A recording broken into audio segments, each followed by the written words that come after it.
Kompas Petang berlanjut, saya Tifal Solesa. Ketua DPP PDI Perjuangan Bambang Wuryanto merespons kabar masuknya kader PDI Perjuangan ke Kabinet Prabowo Gibran. Ia menyebut hal itu sepenuhnya keputusan Ketua Umum Partai Megawati Soekarno Putri. Di sisi lain, Bambang menegaskan PDI Perjuangan akan tetap kritis dengan pemerintahan baru, khususnya di parlemen. Meski sikap partai belum ditegaskan, partainya memastikan sejumlah regulasi tidak akan macet berproses di DPR. Soal isu kader PDIP masuk Kabinet Prabowo, Bambang mengaku tidak tahu. Kalau soal kabinet ya, kalau di kami belum ada, aku belum dengar maksud saya, belum dengar apa-apa. Yang saya dengar dari Mbak Puan ya, bahwa kalau soal ketemu Pak Prabowo dan Ibu ya pasti kata Mbak Puan. Kalau yang lain aku nggak tahu, Bos. Kalau ditanya kepadaku, apakah nanti masuk ke pemerintahan atau tidak? Jawaban saya tidak dalam kapasitas menjawab itu. Karena itu adalah kewenangan Ibu Ketua. Oke?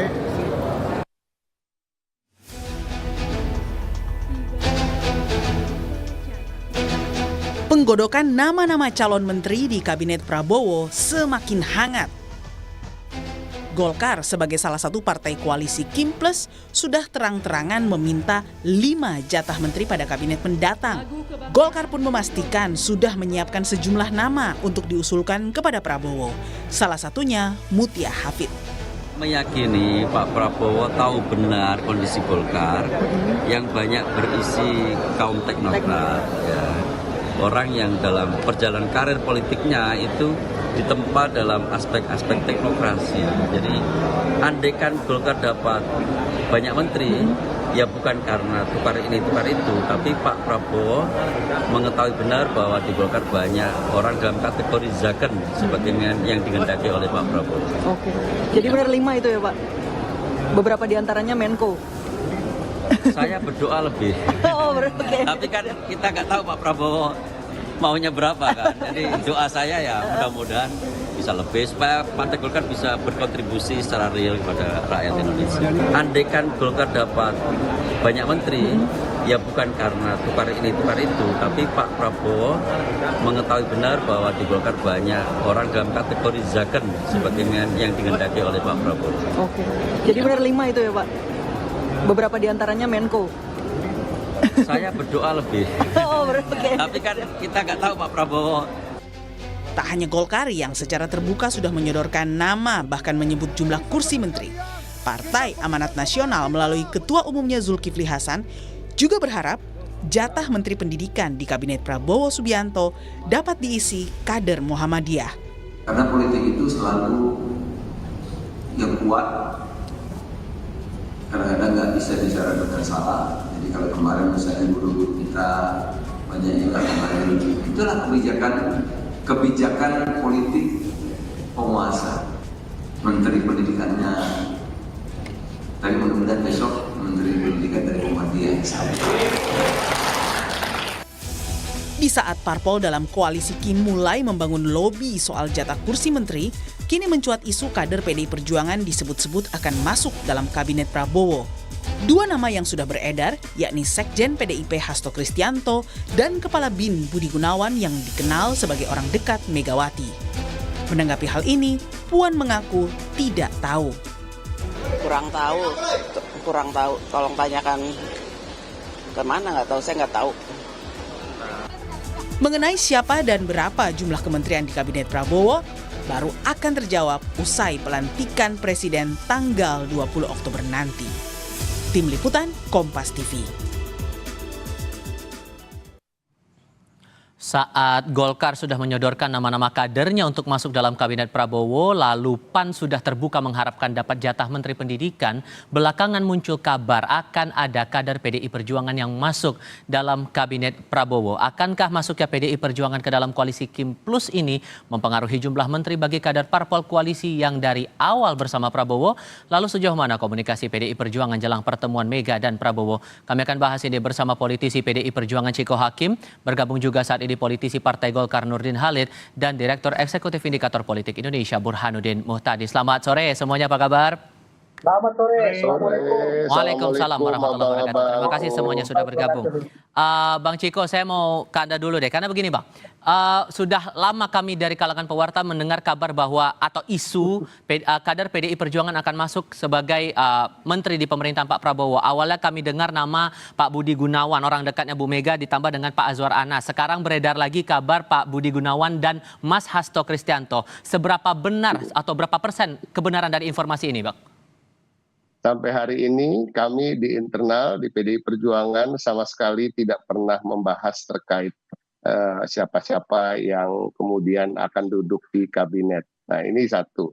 Yang kedua, yang paling utama adalah kita ketahui bahwa PDI Perjuangan bukan menjadi bagian dari koalisi yang mendukung Pak Prabowo di Pilpres, dan ini juga suatu langkah yang menurut kami longkap ya, kalau tiba-tiba terus ada kader-kader kami yang menjadi menteri di kabinet tanpa ada pembicaraan sebelumnya, dan di partai tentunya pasti akan dibahas bila kami akan bergabung dalam pemerintahan atau tidak. Dan sampai hari ini belum ada pembahasan khusus terkait itu di internal kami. Kami di PDI Perjuangan masih fokus untuk bagaimana kita memenangkan pilkada serentak, dan kami yakini juga partai-partai lain juga begitu, baik yang berada di Kim Plus atau partai-partai non parlemen sekalipun yang kemudian juga mendukung calon-calon di pilkada.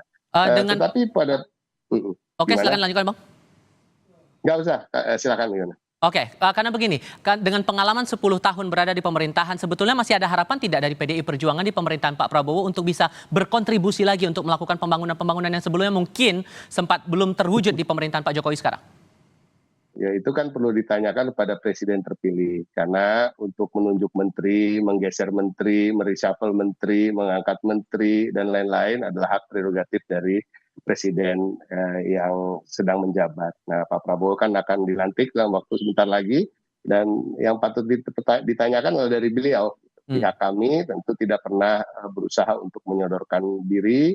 Kami tahu diri tentunya ketika Pilpres kita berkontestasi, bukan berarti bermusuhan dalam tanda kutip, karena sesungguhnya kontestasi dalam iklim demokrasi yang sehat itu suatu hal yang biasa, sebuah sistem demokrasi yang sudah kita sepakati bersama juga suatu hal yang biasa, dan setiap partai berada atau di luar pemerintahan sesungguhnya sedang bekerja sama, bahu-membahu bagaimana membangun bangsa ini bersama, dan mengisi tempat-tempat di three branches of government ya, ada yudikatif, ada legislatif, ada juga eksekutif, dan tidak harus semuanya berada di eksekutif bersama.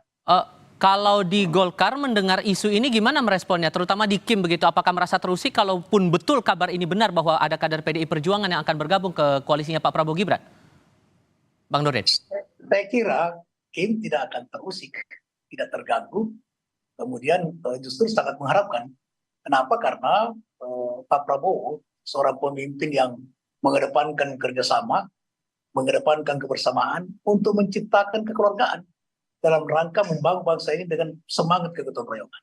Ini adalah antisipasi dari Pak Prabowo. Itu berarti ada etikat, ada semangat, ada motivasi tinggi membangun bangsa ini dalam suasana kebersamaan, cipta gotong royong. Dan PDIP kan prinsipnya sama dengan Jati Bangsa Indonesia, kegotong royongan. Sering kita mendengar dari Pak Hasto, Ketua Umum. Nah, sehingga bergabung PDIP di dalam pemerintahan itu berarti bahwa kita membangun bangsa secara bersama-sama. Dan ini menurut saya adalah merupakan implementasi dan pengamalan Pancasila.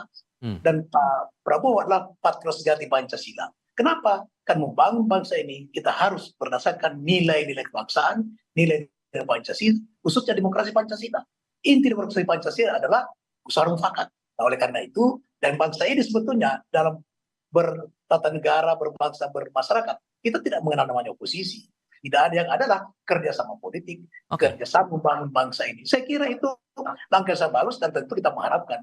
Tapi kan sedikit banyaknya ini akan berpengaruh juga pada peran setiap partai politik di kabinet nanti, Pak. Dengan bersama-sama PDIP. Jadi bukan bergabung bersama-sama membangun bangsa ini. Tapi sejauh ini untuk di Kim, sejauh ini untuk masalah peran dari setiap partai di pemerintahan atau di kabinetnya Pak Prabowo Gibran ini, pembagian porsinya bagaimana kemudian, Pak? Tidak ada perang. Ini kita serahkan sepenuhnya dalam lobby politik ketua kami Pak Bahlil maupun sebelumnya Pak Erlangga. Kim itu sangat kompak, sangat solid. dan sepenuhnya menyerahkan kepada presiden terpilih untuk membangun, menciptakan daripada struktur kabinetnya, jumlahnya berapa, nomenklatur seperti apa, dan Pak Prabowo tentu akan melakukan itu dengan berdasarkan kepada visi misinya, janji-janji kampanyenya. Itu yang diwujudkan menuju Indonesia Emas. Nah, oleh karena itu, seluruh partai politik yang tergabung dalam KIM itu menyerahkan semuanya kepada Bapak Presiden. Berapa yang dikasih kepada Golkar, berapa pun dikasih, kita tidak akan keberatan dan tidak akan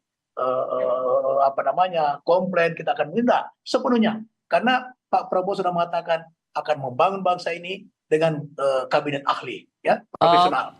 Profesional, jangan kita diciptakan dikotomi antara non parpol dengan parpol, ya. Di dalam parpol juga banyak profesionalis, banyak orang ahli dalam parpol itu. Jadi jangan kita mendikotomi antara parpol dengan non parpol dari sisi rekrutmen SDM untuk kabinet yang ada. Mas Burhan, apa yang Anda maknai dari munculnya isu ini? Awalnya kami dengar BG dan Azwar Anas, sekarang BG dan Hasto. Anda memaknai bagaimana kemudian? Tanda-tanda apa ini? Ya, it takes two to tango. Jadi perlu dua orang untuk menari tango. Pertama, memang Pak Prabowo itu punya tendensi untuk mengangkut seluruh kekuatan di parlemen ke dalam kekuasaan. Nah, yang kedua, membuktikan bahwa PDI Perjuangan belum sepenuhnya menutup pintu untuk bergabung ke dalam pemerintahan Prabowo.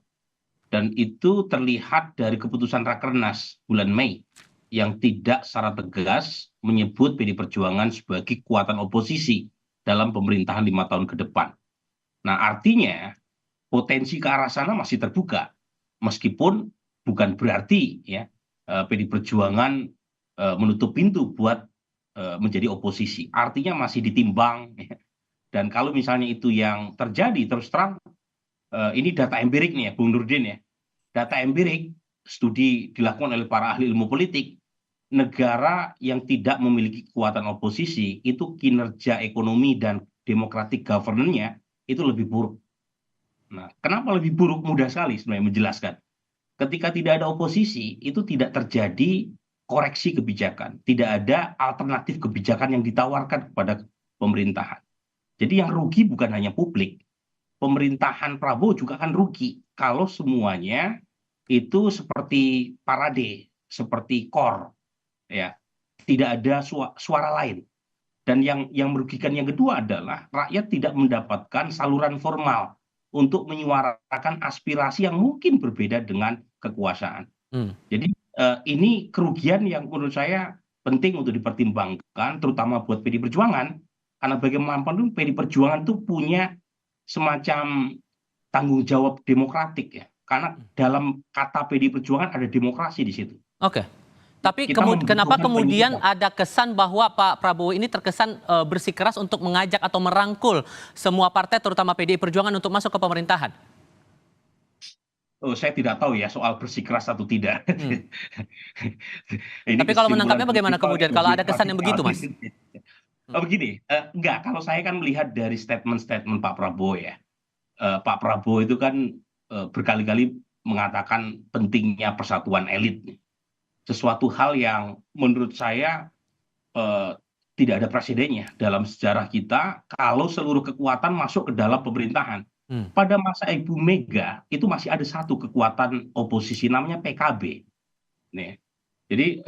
Jadi bahkan pada saat itu pun masih ada kekuatan oposisi ya. Di saat seluruh kekuatan itu berada di belakang Ibu Mega ketika Ibu Mega diangkat sebagai presiden menggantikan Gus Dur.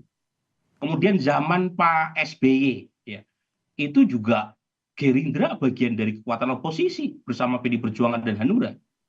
2 periode. Jadi poin saya, kalau semua kekuatan berada di dalam, itu selain masalah democratic governance, masalah koordinasi juga tidak mudah loh, Tifal. Jadi kalau misalnya terjadi overlap satu sana sini, kemudian ada persoalan berkaitan dengan jatah partai lain yang diambil, itu kan bisa menimbulkan ketidaksolidan di internal dan memunculkan masalah kohesi atau disiplin koalisi. Maka komitmen check and balances yang beberapa kali sempat digaungkan PDI Perjuangan jadi pertanyaan nih Bang Ciko. Jadi gimana ngerespon itu kalaupun muncul banyak isu seperti ini? Ya, saya menjawabnya sama. Ini kan seperti dipaksakan bahwa kami harus menjawab bahwa memang sudah ada pembicaraan. Nah, saya jujur menyampaikan bahwa di internal kami belum sama sekali membahas terkait hal ini. Dari Mbak Puan sendiri sudah menyampaikan berkali-kali pada wartawan bahwa beliau tidak tahu, bahkan beliau terus harus tanya siapa ya gitu. Beliau juga nggak tahu harus ditanyakan pada siapa. Mungkin harus ditanyakan pada sumber rumor itu sendiri. Kami tetap meyakini bahwa berada atau di dalam ataupun di luar pemerintahan sebenarnya sesungguhnya di dalam sebuah sistem demokrasi tetap artinya saling menyangga pilar bangsa dan NKRI ini, walaupun pilar itu kan tidak bisa berada di dalam satu titik. Kalau satu titik justru tidak akan balance gitu. Kalau pilar itu berjauhan juga bisa menimbulkan tadi keseimbangan. Dan saya juga sepakat dengan apa yang disampaikan Bang Burhan. Tetapi kemudian kami juga meyakini bahwa PDI Perjuangan selama ini walaupun berada dalam pemerintahan Presiden Joko Widodo selama 2 periode ini tidak juga artinya meredup di parlemen ketika ada kebijakan-kebijakan pemerintah yang kita anggap tidak sesuai dengan aspirasi masyarakat dan aspirasi konstituen dari PDI Perjuangan. Jadi berada di dalam atau di luar bagi PDI Perjuangan sama saja. Kami pernah berada dalam posisi kedua-duanya, bahkan di era Orde Baru sekian lama kami berada di dalam posisi yang begitu represif, ditindas dan juga bahkan diserang kantornya dan lain-lain. Jadi untuk berada di dalam dan di luar itu bagi kami itu masalah kecil. Masalah yang utama adalah bagaimana kita bisa sama-sama membangun bangsa, bersama dengan Partai Gerindra, Partai Golkar, Pak Prabowo Subianto, gitu, dan Ibu Megawati tentunya, walaupun dengan posisi-posisi yang kami sudah yakini benar keadaan itu. Oke. Tadi juga sempat disinggung masalah porsi menteri juga nih, Pak Nurdin. Jadi kita tidak bicara soal PDIP yang isunya muncul belakangan ini. Kita juga tahu bahwa Nasdem dan PKB belakangan setelah Pilpres ikut bergabung, menyatakan ikut bergabung dalam pemerintahannya Pak Prabowo Gibran, mendukung begitu. Apakah tidak khawatir bahwa jatah porsi untuk menjalankan tugas di pemerintahan nantinya akan berkurang di Partai Golkar? Sebelum ke situ saya mungkin berbeda sedikit dengan pendapat Bung Nurdin dalam soal penerapan oposisi dan tidak oposisi. Mungkin saya berbeda. Kalau di Barat lain memang karena demokrasinya berbeda. Mereka demokrasi parlementer, tidak berbeda dengan kita. Kita demokrasi Pancasila. Dan pengalaman saya sebagai anggota DPR, saya anggota DPR sejak tahun Orde Baru 97 ya. Kita tidak mengenal istilah oposisi.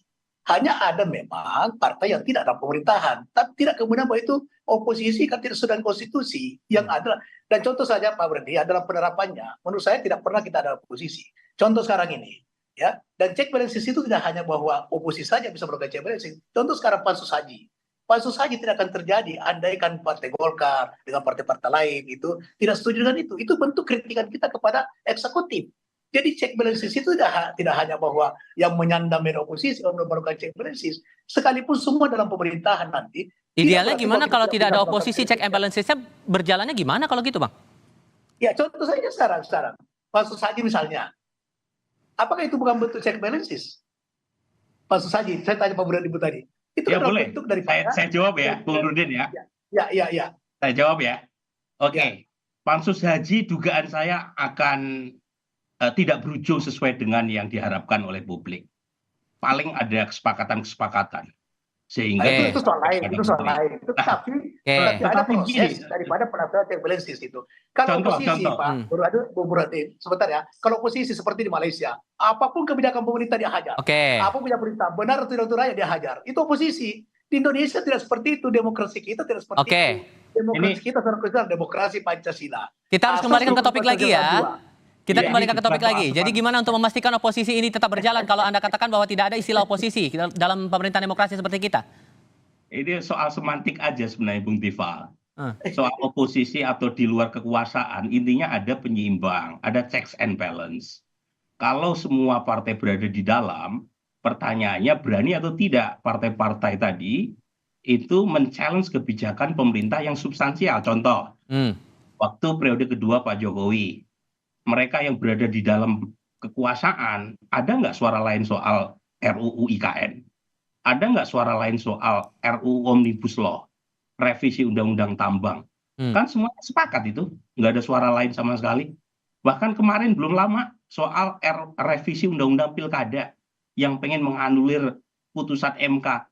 Itu kan semua sepakat, nggak ada suara lain sama sekali. di internal partai-partai pendukung pemerintah. Jadi nggak usah ngomong soal pansus haji. Kita juga tahu ujungnya pansus haji, Menteri Agamanya tidak akan diapa-apain juga, Bang Nurdin. Oke. Itu kan soal drama saja di dalam. Tapi ada proses melakukan koreksi terhadap sesuatu program pemerintah tidak berjalan. Jadi kemudian apakah yang selama ini yang dikatakan misalnya tidak pemerintahan, apakah mereka efektif? Tidak efektif juga, karena memang konstitusi kita, karakter demokrasi kita tidak seperti itu. Nah, kita ambil contoh zamannya Bung Karno. Ketika ada pemenang pemilu, tidak ada pemenang pemilu yang mayoritas, negara ini hancur-hancur kan demokrasinya, pemilu tidak berjalan sehingga kembali ke dekret 5 Juli 59. Itu contoh, kalau tidak sesuai pelaksanaan demokrasi kita, justru merusak Bu tadi. Oke, Bang Ciko meresponnya gimana Bang Ciko? Saya kasih kesempatan Anda. Terlalu jauh ke zaman Bung Karno sekarang. Persoalan masalah oposisi ini beda-beda pandangan lagi di ceritanya. Gimana Bang Ciko? Saya ada sepakat sedikit dengan Bung Nurdin juga dengan Bung Burhan ya. Pada prinsipnya memang alternatif pemikiran, aspirasi dari masyarakat juga harus ada salurannya, harus ada kanal. Karena bila tidak ada kanal di situ nanti akan terjadi parlemen jalanan. Dan ini yang kita hindari. Walaupun demonstrasi di jalan itu juga bagian dari demokrasi itu sendiri.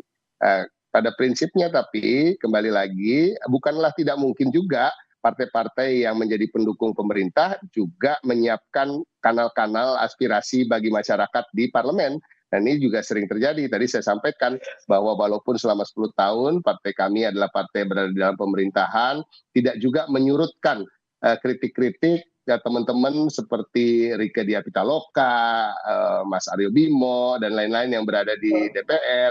Dan ini juga bisa terjadi dengan baik. Jadi kita lihat saja nanti, kita fokus saja bagaimana nanti pilkada ini partai PDI Perjuangan berusaha untuk yang bekerja sama dengan partainya Bang Nurdin itu menang, ya kan? Dan kalau yang sedang nggak bekerja sama, bagaimana kami yang menang, bukan Bang Nurdin yang menang kan gitu. Kalau kemudian tawaran ada kepada PDI Perjuangan untuk menempatkan menteri di pemerintahan baru, berarti udah tertutup pintu bagi PDIP untuk jadi oposisi, Bang Ciko? Nggak ada yang mengatakan begitu, ya kan? Tapi kita juga jangan mengandai-andai. Kalau tawarannya belum ada, nanti kalau saya jawab, ada yang jawab lagi. Siapa yang nawarin kan gitu. Kita tunggu aja lah pembicaraan terkait itu ke depannya. Terakhir untuk Anda singkat saja Mas Burhan, gestur untuk PDI dan Gerindra, pertemuan Megawati dan Prabowo ke depannya akan bagaimana melihat dinamika yang ada sekarang? Singkat saja. Ya, saya bukan pengamat gestur ya, Tifa. Tapi yang pasti memang PDI Perjuangan terlihat belum menutup opsi untuk menjadi bagian dari pemerintahan Prabowo. Jadi itu yang kemudian membuka spekulasi yang cukup kencang di kalangan wartawan termasuk Tifa. Karena tadi tidak ada statement resmi bahwa 5 tahun ke depan PDI Perjuangan komit sebagai partai oposisi, sehingga spekulasi-spekulasi berkaitan dengan jatah menteri itu akan terus muncul minimal sampai tanggal 20 Oktober ini. Dinamika ini masih menarik dicermati sebelum tanggal 20 Oktober 2024. Bang Ciko, kemudian Mas Burhan, terima kasih. Pak Nurdin Halid juga terima kasih sudah berdiskusi bersama kami. Sehat selalu semuanya. Selamat sore. Assalamualaikum.